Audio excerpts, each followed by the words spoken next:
FTP நேயர்களுக்கு வணக்கம். இன்று நம்மோடு சிறப்பு நேர்காணலுக்காக இணைந்திருக்கிறார் திமுகவின் நட்சத்திர பேச்சாளர் குடியாத்தம் குமரன் அவர்கள். சார் வணக்கம். வாழ்க. திமுக தலைவர் ஸ்டாலின் அவர்கள் தமிழ்நாடு முதலமைச்சர் விஜய் அவர்களை ரொம்ப காட்டமா விமர்சிச்சிருக்கிறாரு. என்ன சிஎம் சார், இதுக்காக தான் டெல்லிக்கு போனீங்களா? கரூர் அந்த சம்பவத்தை மறைக்கிறதுக்காக தான் நிதி ஆயோக் கூட்டத்துக்கு போய் கலந்துக்கிட்டீங்களா அப்படின்லாம் பேசியிருக்கிறாரு. எப்படி பாக்குறீங்க? அவர் கண்டதான் கேட்டார். எங்க தலைவர், எங்கள் தமிழகத்தின் தலைவர், மக்களின் முதல்வர், அன்பு தலைவர் அண்ணன் தளபதி ஸ்டாலின் அவர்கள் கரெக்டா தான் கேட்டார். சிஎம் இருக்கும்போது எங்க தலைவர் தளபதி அவர்கள் திமுக ஆட்சியில் இதே நிதி ஆயோக் கூட்டத்துக்கு போகும்போது உங்க பையன் உதயநிதி ஸ்டாலின் காப்பாத்துறதுக்கு போனீங்களான்னு இவர் கேட்டார். விஜய் கேட்டார்ல, என்ன பண்ணிட்டார் அவரை காப்பாத்துறதுக்கு? ஒரு சிஎம் போனார். இப்ப நீ போனீங்க, இப்ப நீங்க போனீங்கல்ல நிதி ஆயோக் கூட்டத்துக்கு, நீங்க போய் உட்காந்துக்கினீங்களே சிஎம் ஜோசப் விஜய் சார், கரூர் பிரச்சனையில இருந்து உங்களை காப்பாத்திக்கிறதுக்கு போனீங்களா? அதானே தளபதி கேட்கிறாரு. அதான் தமிழ்நாடே கேட்கு. உனக்கு வந்தா மட்டும் ரத்தம், மத்தவங்க தக்காளி சட்னியா? நீ என்னத்துக்கு போன? இப்போ என்னத்துக்கு சார் போனீங்க? இப்ப இந்த நிதியா கூட என்னத்துக்கு போனேன்? கரூர் ஒண்ணு கத்தி தொங்குது தலையில. அந்த பிஜேபி காரன் நினைச்சானா எல்லாமே போச்சு, ஆட்சியும் போச்சு, முதலமைச்சர் பதவியும் போச்சு, ஜெயிலுக்கு போக வேண்டியதான். அதை பிஜேபி என்ன முடிவு எடுப்பான்னு தெரியல, முட்டு பிடிக்கிறான். கரூர் சம்பவத்துல இருந்து என்ன ஒண்ணும் பண்ணிடாதீங்க, நான் சும்மா உங்களை திட்டுற மாதிரி திட்டுறேன், நீங்க கொள்கை எதிரின்னு திட்டுற மாதிரி திட்டுறேன், என்ன கரூர் சம்பவம் ஒண்ணும் பண்ணாதீங்கன்னு சொல்லி மோடி கிட்ட அரசாங்கமா சரணடைகிறது தான் நிதி ஆயோக் கூட்டத்துக்கு போனேன். அதுதான் போன நிதி ஆயோக் கூட்டத்துக்கு. கரூர் சம்பவம் தன்னை பாதுகாத்துக் கொள்ள நிதி ஆயோக் கூட்டத்துக்கு போனார். ஒன்னும் உணர்வுபூர்வமாலாம் அவர்லாம் ஒன்னும் போல. முதல்ல நிதி ஆயோக் கூட்டனாலே என்னன்னு தெரியாது. நிதி ஆயோக் கூட்டனாலே திரு விஜய் அவர்களுக்கு என்னன்னு தெரியாது. தமிழ்நாடு நலனுக்காக விஜய் அவர்கள் டெல்லிக்கு போகலையா? அந்த தமிழ்நாடு நலனுக்காக தான் தலைவர் தளபதி ஸ்டாலினோட அடிக்கடி டெல்லிக்கு போனா, நிதி ஆயோக் கூட்டத்துக்கு போனாரு. அதை நீ சொன்ன இல்ல, உங்க புள்ள உதயநிதி காப்பாத்துறதுக்கு போனீங்களான்னு. சரி, நீ டெல்லிக்கு போனிய முதல் முறை சிஎம் ஆகி பத்திரிகையாளர் சந்திச்சியா? தமிழ்நாடு கெஸ்ட் ஹவுஸ்ல ஓடுறீங்களே சார், தமிழ்நாடு கெஸ்ட் ஹவுஸ்ல ஏன் அவ்வளவு பயந்து ஓடுறீங்க? திருடம் போலீஸை பார்த்து பயந்து வர மாதிரி. நீங்க ஒரு ஆனரபிள் சிஎம், நீங்க ஒரு மிகப்பெரிய ஸ்டேட்டுக்கு நீங்க முதலமைச்சர் ஆகுறீங்க. ஏன் இதுவரை நீங்க பத்திரிகையாளர் சந்திக்கல? கேட்டா ஜெயலலிதா பத்திரிகையாளர் சந்திச்சாங்களா? மோடி பத்திரிகையாளர் சந்திச்சாங்களா? அந்த மாதிரி நான் ஒரு ஹைடாவே இருக்கிறேன். அப்படி வருவேன், அசம்பிளிக்கு வருவேன், செக்ரட்டரியேட் வருவேன், கட்சி நிகழ்ச்சி வருவேன். அதுல நான் பேசுறதை நீங்க மீடியாவில் காட்டுங்க. பிரஸ்லாம் நான் தினம் பிரஸ் மீட் எல்லாம் கொடுக்க மாட்டேன். அவ்வளவு கீழே நான் இறங்கி வர மாட்டேன். பாலிடிக்ஸ் தான் நான் பண்றேன். ஏன் ஓடுற டெல்லியில பத்திரிகையாளர் பார்த்து? ஏன்னா பத்திரிகையாளர் கேள்வி கேட்டா டக்கு டக்குன்னு பதில் சொல்ல, எல்லாம் மனப்பாடம். அசம்பிளி எல்லாம் பாத்தீங்கன்னா டிபேட் மாதிரி நடக்கும். பேசினே இருந்த தலைவர் கலைஞர் குறுக்கிட்டு பேசினே இருந்தாருன்னா எதிர்க்கட்சி தலைவர் கலைஞர் குறுக்கிட்டு போறாரு. தளபதி ஸ்டாலின், அம்மையார் செல்வி ஜெயலலிதா, எடப்பாடி எல்லாருமே.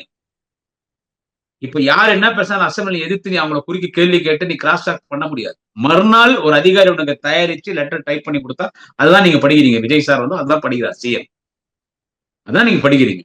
ஆனால் தமிழ்நாட்டு நலனுக்காக எல்லாம் இவர் டெல்லிக்கு எல்லாம் போல, தன்னை பாதுகாத்துக் கொள்ள, கரூர் சம்பவத்திலிருந்து தன்னை பாதுகாத்துக் கொள்ளதான் நிதி ஆயோக் கூட்டத்துக்கு திரு விஜய் அவர்கள் சென்றார்கள். இதுதான் எங்க தளபதி கேட்டார். ஆமா, அதுக்குதான் அவர் போனார். அதனால போய் மோடி கிட்ட போய் ரொம்ப நேரம் அவர் எதுவும் பேசல. எனக்கு இது நீ கொடுக்கணும், அது என்னை செய்யணும், இது நீ செஞ்சுதான் ஆகணும்னு போனாரு. ஒரு 10 நிமிஷம் உட்கார்ந்தாரு. Okay sir, okay sir. Hindi நல்லா பேசுவோம் அப்படி விஜய் ஃப்ளூயன்ட் ஹிந்தி நல்லா பேசுவோம் அப்படி. நானே பேசுற ஹிந்தி ஃப்ளூயன்ட்னா விஜய் பேச மாட்டா அப்படியா? ஒரு பெரிய ஸ்டாரு, பல மொழி படங்கள்லாம் அவர் நடிச்சிருக்காரு. அவர் மோடி கிட்ட போயிட்டு ஒரு 10 நிமிஷம், நான் கொள்கை எதிரின்னு உங்களை ஆதரிச்சா இங்க நாங்க அரசியல் பண்ணிட்டு உங்களை எதிர்க்க மாதிரி எதிர்க்கிறேன், என்ன ஒன்றும் பண்ணிடாதீங்க. 10 நிமிஷம் மோடி கிட்ட விஜய் பேசுறது, என்ன ஒன்றும் பண்ணிடாதீங்க, கரூர் சம்பவத்துல என்ன எதுவும் பண்ணிடாதீங்க, என்ன ஒண்ணும் பண்ணிடாதீங்க. 10 நிமிஷத்துல பேசிட்டு நீங்க எப்படி சொல்றீங்களோ அப்படி செய்யறேன். நான் உங்களுக்கு எதிரி எல்லாம் கிடையாது, நான் ஒரு சின்ன பையங்க சொல்லிட்டு வந்துட்டாரு. தமிழ்நாடுக்கு நீ அதை கொடுக்கணும், இதை கொடுக்கணும், நல்லா அவ்வளவு எதுவும் கேட்கல. அதுதான் உண்மை. அதுதான் டெல்லி கரூர் சம்பவத்திலிருந்து தன்னை பாதுகாத்துக் கொள்ள நிதி ஆயோக் கூட்டத்துக்கு டெல்லிக்கு சென்றார் திரு விஜய் அவர்கள். மக்கள் நலனுக்காக செல்லவில்லை. இதுதான் எங்கள் தலைவர் தளபதி ஸ்டாலின் சொன்னார். அதேதான் நானும் சொல்றேன். மக்கள் நலனுக்காக போங்க சார், விஜய் சார், பிரதர், மக்களுக்காக போங்க. திமுக தொடர்ந்து ஒரு பெரும் பின்னடைவை நோக்கே சென்று கொண்டிருக்கிறதுன்னு பலரும் பேசுறாங்க. அதுதான் நிதர்சனமான உண்மையாவும் இருக்கு. கூட்டணி கட்சிகளை நான் தான் அனுப்பி வச்சோம்னு திமுக தலைவர் சொன்னாரு. ஆனா திமுக கூட்டணி என்றே ஒண்ணு இல்லைன்னு இப்ப கூட்டணி கட்சிகளே சொல்ல ஆரம்பிச்சுட்டாங்க. இந்தியா கூட்டணியுமே திமுகவை கைவிட்டு விட்டது அப்படிதான் தெரிகிறது. தொடர்ந்து இப்படி ஒரு பெரும் பின்னடைவை நோக்கி தனித்து விடப்பட்டிருக்கிறதா திமுக? எப்படி பாக்குறீங்க? அதாவது திமுகக்கு பின்னடைவுன்றது எந்த காலத்திலயும் வராது. இது தேர்தல்ல வெற்றி தோல்வின்றது சகஜம். திமுக பார்க்காத வெற்றியும் இல்ல, திமுக பார்க்காத தோல்வியும் இல்ல. புரட்சித் தலைவர் எம்ஜிஆர் முதலமைச்சர் ஆன போது திமுக ஆட்சியில இல்ல. எம்ஜிஆர் முதலமைச்சரா இருக்கும் போதே திமுக இடைத்தேர்தல்ல, உள்ளாட்சி தேர்தல்ல மிகப்பெரிய வெற்றி அடைஞ்சிருக்கு. இப்ப அம்மையார் செல்வி ஜெயலலிதா ஆட்சி காலகட்டத்தில் 10 வருஷம் ஆட்சி இல்லை. ஜெயலலிதா 5 வருஷம், திரியும் ஜெயலலிதா 1 வருஷம் இறந்துட்டாங்க. அப்புறமா எடப்பாடி பழனிசாமி 4 வருஷம். சோ 10 வருஷம் தாங்க. சோ இவ்வளவு லாங் கேப்ல தான் கூட இருந்து திமுக மீண்டு வந்திருக்குது. சோ திமுக பின்னடைவுன்னு சொல்ல முடியாது. இப்ப கூட நாங்க தான் எதிர்க்கட்சி. நான் ஒண்ணு ஓப்பனா சொல்லிடுறேன் உங்கள்கிட்ட. திமுக ஆட்சிக்கு வரலன்றது எங்களுக்கு எனக்கு நான் சொல்றேன், என்னை பத்தி நான் பேசுறேன். எனக்கு ஒரு பெரிய கவலை எல்லாம் ஒண்ணும் கிடையாது. திமுக ஆட்சிக்கு வரலன்றது தொண்டனுக்கும் கிடையாது. என்ன எங்க தளபதி வெற்றி வாய்ப்பு எழுந்தது தாங்க முடியல. குளத்தூர் தொகுதி மக்கள் நவீன மக்கள் தீர்ப்பு, மகேசன் தீர்ப்பு, தலவா நகரம்ன்றாங்க. அப்படியெல்லாம் நான் சொல்ல மாட்டேன். குளத்தூர் தொகுதியில அவர் எவ்வளவு சூப்பரா பண்ணியிருக்காரு. குளத்தூர் தொகுதியில போய் பாத்தீங்கன்னா மெட்ரோபாலிட்டன் சிட்டி மாதிரி, சிங்கப்பூர் மாதிரி பண்ணி வச்சிருக்காரு. அங்க மக்கள் ஒரு முடிவு எடுக்கிறாங்கன்ற போது மக்கள் அவங்க தலையில அவங்களே மண்ணவாரி கொட்டிக்கிறாங்க தான் நான் சொல்ல வரும். வேற எதுவும் எனக்கு சொல்றதுக்கு தெரியல. அவர் எவ்வளவு பண்ணிருக்காரு குளத்தூர்ல. சிஎம் எல்லாம் ஜெயிச்சா சரி, 5 வருஷத்துல ஒரு முறை 2 முறை தொகுதிக்கு போனா பெரிய விஷயம். அவர் 10 நாளைக்கு ஒரு முறை தொகுதிக்கு போனாரு. எவ்வளவு பண்ண வெற்றி வாய்ப்பு எழுந்து மறுநாளே போயிட்டார். இன்னைக்கு தேர்தல் முடிவு, மறுநாளே தொகுதிக்கு போயிட்டார். எல்லாரும் அவர் பார்த்து அழுதாங்க. சோ அதுதான் எனக்கு மனசு கஷ்டம். எங்க தலைவர் தளபதி வெற்றி வாய்ப்பு இழந்ததுதான் என்னால இந்த நிமிஷத்து வரைக்கும் என்னால அதுல இருந்து மீண்டு வர முடியல. உதவாத பொறுக்கி பசங்க எல்லாம் பேசுறாங்க தலைவரை பத்தி. உதவாத பொறுக்கி பசங்க, அக்யூஸ்டுங்கோ, ஃப்ராடுங்கோ, அதெல்லாம் மந்திரி ஆயிருக்கலாம். அதுக்காகலாம் நான் மரியாதை தரன்ற அவசியம் எனக்கு கிடையாது. உதவாதெல்லாம் பேசுறோம். அதான் என்னால ஜீர்ணிக்க முடியுது. ஆட்சின்றது பிரச்சனை இல்லை. அதனால பழங்காலங்க கவலைப்பட்டு போட்டேன். தொண்டனுக்கெல்லாம் எந்த கவலை கிடையாது. தொண்டனுக்கெல்லாம் எந்த கவலை கிடையாது. தொண்டனுக்கு எந்த பலம், எந்த தொண்டை அடையல. எந்த தொண்டன் திமுக ஆட்சியில் பலன் அடையல. நாங்க தளபதிக்காக இருந்தோம், இன்னைக்கும் தளபதிக்காக இருக்கிறோம். என்னைக்கும் அண்ணன் தளபதி அவர்களுக்காக இருப்போம், அண்ணன் உதயாக்காக இருப்போம். நீங்க பின்னடைவுன்றீங்க. என்ன அந்த தலைவர் வெற்றி வாய்ப்பு தான் மனசு கஷ்டமே தவிர திமுக எதிர்கட்சியா வந்திருக்கு. திமுக எதிர்கட்சியே நமக்கு வந்திருக்குது. 1.5 கோடிக்கு மேல மக்கள் நமக்கு ஓட்டு போட்டிருக்காங்க. திமுக தான் இன்னைக்கு எதிர்கட்சி. அண்ணா திமுக முடிஞ்சு போச்சு கதை. இன்னைக்கு அரசியல் கட்சின்னு சொன்னா ஆளுங்கட்சியா இருக்கிற தமிழக வெற்றி கழகம், அது கூட இன்னைக்கு அரசியல் கட்சியா நான் சொல்ல மாட்டேன். அது இன்னைக்கு வரைக்கும் ஒரு சினிமா தான். இன்னைக்கு வரைக்கும் ஒரு சினிமா. அது எப்பவுமே சினிமா தான். அரசியல் கட்சின்னு சொன்னா திமுக. அரசியல் கட்சி தலைவர்னு சொன்னா எங்க தலைவர் அண்ணன் தளபதி ஸ்டாலின், அண்ணன் உதயநிதி ஸ்டாலின், இவங்க தான் அரசியல் கட்சி தலைவர். கூட்டணி கட்சி நாங்க கூட்டணியில் இல்லைன்னு சொல்றாங்கன்னா அதுக்கெல்லாம் அவங்க அனுபவிப்பாங்க. கம்யூனிஸ்ட் எல்லாம் இந்த மாதிரி பேசுறது ரொம்ப மனசு கஷ்டம். கம்யூனிஸ்டுக்கெல்லாம் இப்படி பேசுறது மனசு கஷ்டம். கம்யூனிஸ்ட் கொள்கை எல்லாம். ஒரு நடிகை கிட்ட அடிமையா போறீங்களே, அன்னைக்கு தலைவர்கிட்ட கேட்டீங்களே, தளபதி கிட்ட நாங்க என்ன பண்றது என்ன பண்றது என்ன பண்றது, 2 கம்யூனிஸ்டும் வந்தாங்க. நாங்க என்ன பண்றது, ஆதரவு கேட்கறாங்க, ஆதரவு கேட்கறாங்க. தளபதி தெளிவா சொல்லிட்டாரு, இந்த பாருங்க, உங்க கட்சி விவகாரத்தில் நான் தலையிட மாட்டேன். ஆதரவு கொடுக்கறது கொடுக்காது உங்களுடைய விருப்பம். நீங்க விஜய்க்கு மெஜாரிட்டி இல்ல, 107 தொகுதி தான் அவர் ஜெயிச்சிருக்காரு. இப்ப அது திருச்சி ரிசைன் பண்ணி ஆகணும். சோ அவருக்கு மெஜாரிட்டி இல்ல. இப்ப நீங்க எல்லாம் ஆதரவு கொடுத்தாதான் இப்ப 2 கம்யூனிஸ்ட், காங்கிரஸ், அவன் நன்றி என்னன்னு தெரியாது. அவன் பணத்தை சுமக்கிற மாதிரி சுமந்தோம், ஒழிஞ்சு போயிட்டோம். அவன் ஒழிஞ்சே போயிட்டான். அவன் காங்கிரஸ் போய் ஆட்சி அமைக்க முடியாது. இன்னும் வேணும் 2 கம்யூனிஸ்ட், விடுதலை சிறுத்தைகள் எல்லாம் வேணும். 2 கம்யூனிஸ்ட் நீங்க போறதுன்னா போலாம், தாராளமா போலாம். நீங்க போய் ஆதரவு கொடுங்க. அதை 2 கம்யூனிஸ்ட் தலைவர்களும் சொல்றாங்க டிவி பேட்டியில. நாங்க எங்கள் கூட்டணி கட்சி தலைவர் தளபதி ஸ்டாலின் அவர்களை கேட்டோம், நீங்கள் ஆதரவு கொடுங்கள் என்றுதான் சொல்லி இருக்கிறார். நாங்கள் இன்று வரைக்கும் திமுக கூட்டணி தான் இருக்கிறோம்னு சொன்னது எந்த வாயி? 2 கம்யூனிஸ்டும் சொல்றேன், எந்த வாய்? இவனுங்க தான் சொன்னானுங்க. ஆனா திருமாவளவன் பலமுறை தலைவரை சந்திக்கிறார். கடிதம் குடிக்கிறதுக்கு முன்னாலும் இரவு கூட சந்திக்கிறார். தலைவர் நீங்க கடிதம் கொடுங்கன்ற, நாங்க ஆதரவு கொடுக்குறோம், வெளியில இருந்து ஆதரவு கொடுக்குறோம் தான் எல்லாருமே சொன்னாங்க. அப்புறம் அமைச்சரோட போய் இடம் பெற்றாங்க. ஆசை யாரை விட்டுச்சு? அமைச்சரோட போய் எல்லாம் இடம் பெற்றாங்க. விடுதலை சிறுத்தைகள் ஒரு அமைச்சர், இந்த கம்யூனிஸ்ட் ஒரு அமைச்சர், அந்த கம்யூனிஸ்ட் ஒரு அமைச்சர் கொடுத்தாங்க. அவன் காங்கிரஸ் 2 வாங்கிக்கிறான். காங்கிரஸ் அவனுக்கு கணக்கு எடுக்கல. இப்ப காங்கிரஸ் தான் இங்க எல்லாருமே போயிட்டாங்க. அதனால திருமாவளவன் மட்டும் இந்த நிமிஷம் வரைக்கும் கொஞ்சம் ஜெனுவனா இருக்கிறார். சோ இவங்க நன்றி கட்டத்தனமா போயிட்டாங்கிறதுனால திமுக அழிஞ்சிடாது. திமுக அழுகிடார். ஏன்டா நம்ம விஜய் கட்சியில போய் கூட்டணி சேர்ந்து இந்த ஆட்சிக்கு நம்ம ஏன்டா ஆதரவு கொடுத்தோன்றது மிக விரைவில் நம்ம உணர்வோம். நான் வேற எந்த பெரிய விமர்சனத்தை நான் வைக்க விரும்பல. நான் ஒரு முடிவோடு இருந்தேன். எனக்கு இந்த ஒரு மாசமா நிறைய டார்ச்சர் இருக்கு. பேச வேண்டிய ஆளு குடியாத்தம் இன்னும் பேச நான் சொன்னேன், யோ இப்பதானே அவரு சிஎம் ஆயிருக்கிறாரு. ஒரு மாசம் ஆயிடுச்சா விஜய் சிஎம் ஆகி? ஒரு மாசம் ஆயிடுச்சு இல்ல? ஒரு 4-5 மாசம் விடுவோம். எவ்வளவு ஒரு மாசம் ஆயிடுச்சு இல்ல? ஒரு 4-5 மாசம் விடுவோம். என்னதான் பண்ற அப்படின்னு பாக்கலாம். ஆனா உண்மை நான் அந்த முடிவில் தான் இருந்தேன். ஒரு மாசம் விடுவோம். நம்ம அப்படி என்னதான் பண்றாருன்னு பார்ப்போம். நான் விஜய் முதலமைச்சர் நான் ஏத்துக்க மாட்டேன்னு யாரும் சொல்ல முடியாது. இன்க்ளூடிங் எனக்கும் முதலமைச்சர் திரு ஜோசப் விஜய் அவர்கள் தான். ஆனா விஜய்க்கு தான் செல்வாக்கு தமிழ்நாடு மக்கள் ஒட்டுமொத்தமா விஜய்க்கு பின்னால போயிட்டாங்களான்னு கேட்டீங்கன்னா இல்ல. அது விவரமானவங்க சமூக வலைத்தளங்கள்ல பேசுறாங்க. விஜய்க்கு பெரிய செல்வாக்கு, பெரிய அலை திரு ஜோசப் விஜய் அவர்களுக்கு, நமது முதலமைச்சர் திரு ஜோசப் விஜய் அவர்களுக்கு ஒரு மிகப்பெரிய அலை அடிச்சுன்னு வந்துட்டாருன்னா 200 தொகுதி அவர் ஜெயிச்சிருக்கணும். அதுதான் அலை. 96ல டிஎம் கிடைச்சிச்சு இல்ல? 96ல 1 2 3 தான் வந்துச்சு. யாரு இவங்க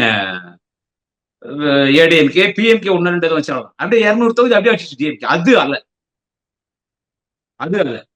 இப்ப இந்த லாஸ்ட் எலெக்ஷன் 2021 தனி மெஜாரிட்டி திமுக ஆட்சி அமைச்சிச்சு. அது அல்ல, அதுதான் அல்ல. நீங்க ஜெயிச்சத 107 தான் ஜெயிக்கிறீங்க, மெஜாரிட்டி இல்ல. திமுக கூட்டணி கட்சிகள் அவங்க வாஸ்கோட்ல போய் நின்று பிச்சை எடுத்து 2 கம்யூனிஸ்ட் கட்சி, விடுதலை சிறுத்தை கட்சி, ஐஎம்எல்யூ, அவன் காங்கிரஸ் துரோகம் பண்ண போனாலும் திமுகனாலதான் அவன் ஜெயிச்சான். அவன் டெபாசிட் ஆக மாட்டானே காங்கிரஸ், டெபாசிட் அவன் வாங்குறது. சோ உனக்கு நீ இன்னைக்கு முதலமைச்சரா இருக்கிறதுக்கு காரணம் யாருன்னு கேட்டா திமுக கூட்டணி கட்சிகள். எனவே திமுகவின் வாக்கு வங்கியால் தான் திரு விஜய் அவர்கள் மாண்புமிகு தமிழக முதலமைச்சராக இருக்கிறார். இதை யாரும் மறுக்க முடியாது, மறைக்க முடியாது. ஒரு விஜயும் அதை மறுக்க முடியாது. சோ இது திமுகவுக்கு பின்னடைவு ஏற்பட்டுச்சு, அவ்வளவுதான் திமுக சொன்னா. அப்படி சொல்றவன் முட்டான். திமுக மறுநாளே எலெக்ஷன் வெற்றி வாய்ப்பு ஆட்சி போய் மறுநாளே திமுக பாஸ்டர் மேல எந்திரிச்சு பிரைமரி மறுநாளே எந்திரிச்சு மேல. சிஎம் எலெக்ஷன் கவுண்டிங் நடந்துனே இருக்கும் போதே அன்னைக்கு சாயங்காலம் சிஎம் வந்துட்டாரு. தலைவர் தளபதி அறிவாய்த்து வந்துட்டார் தளபதி. மறுநாளே தொகுதிக்கு போயிட்டார். கட்சி வேலை ஆரம்பிச்சிட்டாங்க. மகளிர் அணி கூட்டம், மாவட்ட செயலாளர் கூட்டம் ஃபாஸ்டா போயிட்டு இருக்கு. எதிர்கட்சி தலைவர் நம்ம உதயநிதி ஸ்டாலின் சிறப்பா பணியாற்றார். எந்த வகையில் நீங்க திமுக பின்னாடி பண்றீங்க? எந்த வகையில திமுக பின்னாடி பண்றீங்க? நேற்று விஜயகாந்த் கட்சி ஆரம்பிச்ச போது விஜயகாந்த் எதிர்கட்சி தலைவரா வரார். ஜெயலலிதா முதலமைச்சர், விஜயகாந்த் எதிர்கட்சி தலைவர். 3வது இடத்துக்கு திமுக வரும். நேற்று கட்சி ஆரம்பிச்ச விஜயகாந்த் எதிர்கட்சி தலைவர் 3வது இடத்துக்கு திமுக வந்துச்சு. அதையும் சகிச்சுக்கின்னு அரசியல் பண்ணி கட்சியை தூக்கி நிறுத்தினார் தலைவர் தளபதி ஸ்டாலின். விஜயகாந்த் அரசியல் கட்சி தலைவரா நான் ஏத்துக்கிறேன். பட் விஜய் அது ஒரு மார்க்கெட், ஆமாங்க. மக்கள் எதுவுமே தெரியாத ஓட்டு போட்டான் சார். எதுவுமே தெரியாத ஓட்டு போட்டான் மக்கள். எதுவும் யோசிக்க ஓட்டே கேட்கலீங்க. எங்க ஓட்டு கேட்கலீங்க. எங்க வேட்பாளர் யாருன்னு தெரியாதுங்க. வேட்பாளர் யாரு? இப்போ ஒரு தொகுதியில எம்எல்ஏ நிக்கிறாங்கன்னா யாருன்னு தெரியும். திமுக திமுக இன்னார் நிக்கிறாங்கப்பா, ஏடிஎம்கே இன்னார் நிக்கிறாங்கப்பா. நாம் தமிழர் கட்சியில கூட சொல்லுவாங்க ஜனங்க இன்னார் நிக்கிறாங்க நாம் தமிழர். ஆனா தமிழக வெற்றி கழகம் விஜய் கட்சியில யாரு வேட்பாளர்னு தெரியாது, முகம் தெரியாது, ஓட்டே கேட்கல. யாரோ ஒரு சிலர் தான், ஒரு 10-20 பேர் தான் சீரியஸா ஓட்டு கேட்டாங்க. மீதி அத்தனை பேரும் நிறைய பேர் தொகுதிக்கு சும்மா அப்படியே 2-3 நாள் போனாங்க, அப்புறம் ஆஃப் ஆயிட்டாங்க. அவங்க சின்னத்தை கூட சவுத்துல வரையில, சௌர விளம்பரம் கிடையாது. ஏன்னா கிராமங்கள்ல சௌர விளம்பரம் பண்ணலாம், நகராட்சி மாநகராட்சி பேராட்சி. பூத்துல ஆளு கிடையாது. நல்லா கேட்டுங்க, பூத்துக்குள்ள வந்து ஒரு கட்சிக்கு பூத் ஏஜென்ட் இருப்பான், ஆள் கிடையாது. பூத்து வெளியே உக்காந்து இருப்பாங்க டேபிள் போட்டுன்னு. டிஎம்கேல ஒரு 50 பேரு, ஏடிஎம்கேல ஒரு 50 பேரு உக்காந்து இருப்பாங்க. அந்த மாதிரி உக்காரத்துக்கும் ஆள் கிடையாது. உக்காரத்து ஆள் எங்க பூத்துல ஆளே கிடையாது. நான் ரவுண்ட் வச்சேன், எங்க இல்ல. டவுன்ல மட்டும் இருந்தாங்க, முடியாத டவுன்ல மட்டும் இருந்தாங்க, ஆளே கிடையாது. இதெல்லாம் கேள்விக்குப்பம் தொகுதி. ஓட்டு கேட்கறதுக்கு ஆள் இல்ல, பூத்துல ஏஜென்ட் கிடையாது, வேட்பாளர் யாருன்னு தெரியாது. அவனுக்கு மனசுல விஜயும் விசில் சின்ன மட்டும் எதிர்த்து போய் குத்திட்டு வந்தான். இது யதார்த்த உண்மை, நம்ம இதை ஏத்துக்கணும். ஒரு இன்டீரியர் வில்லேஜ் அந்த வில்லேஜ்ல ஒரு 900 ஓட்டுல ஒரு 700 ஓட்டு ஃபவுல் ஆகுது. அப்படியே 450 ஓட்டு விஜய்க்கு ஓட்டு. அந்த வேட்பாளர் அந்த ஊருக்கே போல. வேட்பாளர் ஊருக்கே போல ஓட்டு கேட்க. படிப்பறிவு இல்லாத மக்கள் போட்டா ஓட்டு. இப்படிதான் எல்லாம் ஓட்டு போட்டாங்க. என்னன்னு கேட்டா விஜய் ஒரு ஒரு ஒரு ஸ்டார், ஒரு சினிமா ஸ்டார். இந்த நிமிஷம் வரைக்கும் இன்னும் விஜய் இடத்த யாரும் பிடிக்கல. அஜித் இருக்கு, அப்படியே அவர் எனக்கு வேணான்னு போயிட்டார். அரசியல் மட்டத்தையும் கழிச்சிட்டாரு. சினிமாலும் பெரிய இம்பார்ட்டன்ஸ் இல்லை. எப்போட ஏதோ சிஎம் விஜய் பார்த்துட்டு 6 கோடி என்ன பணம் கொடுத்துருக்காரு. முதலமைச்சர் நிவாரண நிதிக்கு ஏதோ கொடுத்துட்டு போயிருக்காரு. சோ அவர் மட்டும் தான் இருக்கிறாரு. அது ஒரு பெரிய செல்வாக்கு விஜய்க்கு, சினிமா செல்வாக்கு. அந்த சினிமா செல்வாக்குனாலதான் விஜய் ஜெயிச்சாரே தவிர ஆன்டி டிஎம்கேவோ திமுக ஆட்சிக்கு எதிர்ப்பான வாக்குகள் இது கிடையாது. நல்லா நல்லா புரிஞ்சுக்கணும். திமுக ஆட்சிக்கு இது எதிர்ப்பான வாக்கு இல்லை. விஜய் விஜய் விஜய் இருக்கும் வரை திமுகவால் ஆட்சி அமைக்க முடியாது, அப்படிதானே புரிஞ்சுக்கணும். அப்படி நீங்க புரிஞ்சுக்கினா அது வந்து அரசியல் அறிவில்லாதான் அப்படி பேசுவாங்க. இப்பவே 30% ஜனம் தமிழ்நாட்டுல மாறிட்டாங்க. நீங்க விஜய் இருக்க வரைக்கும் முடியாதுன்னா அவரும் அவ்வளவு பெரிய தலைவர்லாம் கிடையாது. நீங்க ஒரு 6-7 மாசத்துல பாருங்க என்ன நடக்க போகுது. நான் ஏன் சொல்றேன், நான் விஜய் ஆட்சி கவுந்துடணும்னு நான் சொல்ல வரேன். முடியாத கும்பலம் எப்பவுமே கொஞ்சம் தனியா தான் பேசுவோம். ஆச்சா, நான் என் கட்சியில ஒரு சில தப்பு நடந்துச்சு, நான் குறை சொல்றேன் இல்ல, உங்களுக்கு இப்ப சொன்னா இல்ல, ஒரு சில குறைகள் இருக்குங்க. விஜய் ஆட்சி கவுந்தணும், விஜய் முதலமைச்சரா இருக்கக்கூடாதுன்னு நான் சொல்ல வரல. அவர் ஒழுங்கா கவர்மெண்ட் நடத்தி சொன்னதெல்லாம் செஞ்சு ஒழுங்கா ஆட்சி நடத்துறாருன்னா இருக்கலாம். நல்லபடி ஆட்சி நடத்தினார்னா மக்கள் திரும்பி தேர்ந்தெடுக்கணும். அது அவர் கையில் தான் இருக்கு. ஆனா அவரோட முடியுமான்னு கேட்டா அவரோட முடியாது. அவரோட முடியாது. பையன் புதுசா ஸ்கூலுக்கு போகும்போது தினம் ஸ்கூலுக்கு போவான். ஒரு பையன் ஸ்கூலுக்கு போயிட்டா ஞாயிற்றுக்கிழமை கூட அழுவான். நான் ஸ்கூலுக்கு போறேன். ஞாயிற்றுக்கிழமை அவன் பேக் தூக்கி ஸ்கூலுக்கு போயிடணும். அப்புறமா போகும்போது நான் ஸ்கூலுக்கு போக மாட்டான்னு அழுவான். சினிமா ஓடும். சினிமா சார் ஸ்கிரீன்ல இருக்கிறாரு விஜய். சினிமா ஸ்கிரீன்ல ஸ்டாரா இருக்கிறாரு. சினிமா ஸ்கிரீன்லயே ஒரு அமைப்பு ஆரம்பிக்கிறாரு அவங்க அப்பா வச்சு, சந்திரசேகர் வச்சு. அது பிறகு அப்பாவுக்கும் பிள்ளைக்கும் மிஸ் அண்டர்ஸ்டாண்டிங் வருது. ஏன்னா அவர் இவரை கேட்காம ஒரு கட்சி ஆரம்பிச்சிட்டார். யாரு? சந்திரசேகர். இதுல விஜய் கூட வந்து சேரலாம்னார். அப்புறமா இவர் அவர் மேலேயே புகார் கொடுத்தார். என்ன கேட்காம இப்படி கட்சி ஆரம்பிக்கலாம். அப்புறம் ஃபேமிலி விட்டு வெளியே வர. இதெல்லாம் சினிமா ஸ்கிரீன்லயே நடக்கும். அப்புறமா இந்த ஒரு 4-5 வருஷமா இந்த 10th +2 படிச்ச பசங்களுக்கு பணம் கொடுக்குறாரு. இது சினிமா ஸ்கிரீன்லயே நடக்குது. சினிமா ஸ்கிரீன்லயே கொடி அறிமுகப்படுத்துறாரு. சினிமா ஸ்கிரீன்லயே கட்சி ஆரம்பிக்கிறாரு. சினிமா ஸ்கிரீன்லயே மாநாடு நடத்துறாரு. சினிமா ஸ்கிரீன்லயே ஒரு 6-7 ஊர்ல பொதுக்கூட்டம் பேசுறாரு. வண்டி மேல் ஏறி பேசுறாரு. சினிமா ஸ்கிரீன்லயே வேட்பாளர் வைக்கிறாரு. சினிமா ஸ்கிரீன்லயே தேர்தல் பிரச்சாரம் பண்றாரு. சினிமா ஸ்கிரீன்லயே சிஎம் ஆயிட்டாரு. இந்த நிமிஷம் வரைக்கும் சினிமா ஸ்கிரீன்லயே முதலமைச்சரா வேலை பார்த்திருந்தாரு. இன்னும் சினிமா ஸ்கிரீன் விட்டு திரு ஜோசப் விஜய் முதலமைச்சர் அவர்கள் வெளியே வரல. இது ஒரு சினிமா. அவர் போடுற ட்ரெஸ்ல இருந்து. ஆனா நான் கோட்டு போட்டா உங்களுக்கு என்ன, நான் ஏன் கருப்பு போட தெரியுமா? 84, 54 டிகிரி 56 டிகிரி வெயில் அடிக்குது டெல்லியில. அதுல கோட்டு போட்டுன்னு போறாரு. சரியா? அது அவரு ட்ரெஸ் கோட். அது கூட நமக்கு தேவையில்லை, விட்டுடுங்க. அது கூட நான் பேச வரல. அது அவரு ட்ரெஸ் கோட். பிரைம் மினிஸ்டர் போய் சந்திக்கிறார் நம்ம சிஎம் ஜோசப் விஜய். 10 நிமிஷம் சந்திக்கிறார் பிரைம் மினிஸ்டர். ஒரு 10 நிமிஷம் நீங்க என்ன பேசிருப்பீங்க பிரைம் மினிஸ்டர்? அவர் என்ன நான் உங்கள்கிட்ட 10 நிமிஷம் தான் பேசுவோம்னு சொன்னாரா பிரைம் மினிஸ்டர்? இல்லையே. நீங்க 1 மணி நேரம் பேசினாலும் பேசப்படாது. நீங்க சிஎம் புதுசா வந்திருக்கீங்க. அவங்க உங்களை எவ்வளவு இழுக்கலாம்னு பார்த்தாங்க எலெக்ஷன்ல. 2 மணி நேரம் பேசினாலும் பேசப்படாது. நீங்க 10 நிமிஷம் தான் சிஎம் கிட்ட பேசுனீங்க. சரி, நீங்க என்ன சொல்லி ஆட்சிக்கு வந்தீங்க? என்ன சொன்னீங்க?